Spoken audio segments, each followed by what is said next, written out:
Hello everyone, it's so good to meet you all again. For our today's word for thought, I was thinking in the lines where all of us are laboring so hard to make it big in life. We are laboring hard to be prosperous. We are laboring hard to build up good children, to build up a good enterprise, a good business, a good family. And we are all been working day and night to make ends meet. Especially after the pandemic, we see that people have been working extra hours.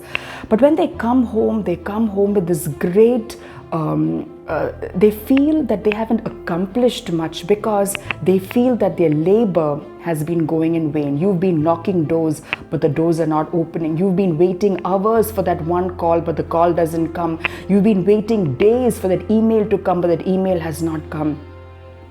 You've been laboring. You think that you've been laboring in vain. And I was also meditating on Psalm 127 verses 1 and 2, and I'm reading it from the Amplified Version where it says, "Unless the Lord builds the house, they labor in vain who build it." If you want to build your house, you need to build that house along with the Lord.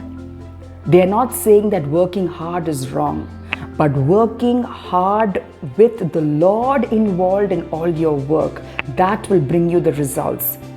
Unless the Lord guards the city, the watchman keeps awake in vain. All your physical effort that you have been putting into whatever you've been doing, that also goes in vain if you do not let God get involved in that business of protecting. Watchman, what does he do? He protects. Have you been trying to protect what you've built? You need God. How long can you protect it yourself?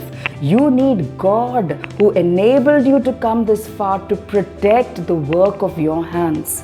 It is vain for you to rise early, to retire late, to eat the bread of anxious labors. So in other words, everything that you make, if there is anxiousness and if there is sorrow and if there is grief added to it, where can you enjoy the work of your labor? How can you enjoy it?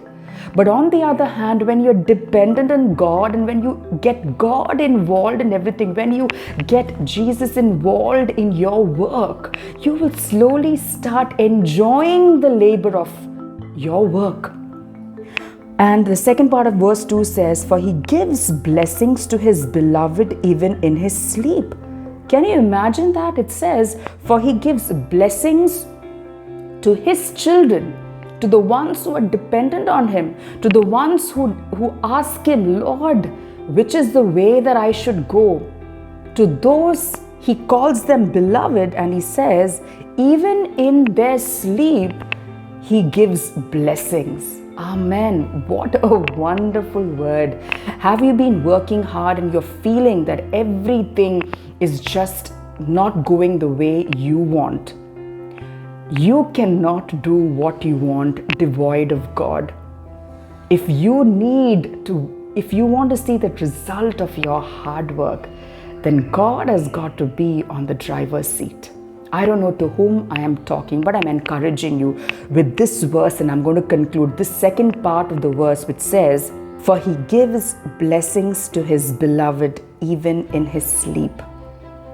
Your hard work, your labor, the one that you've put so much of effort, it comes to a point where you don't even have to labor that much because you are his and he is yours.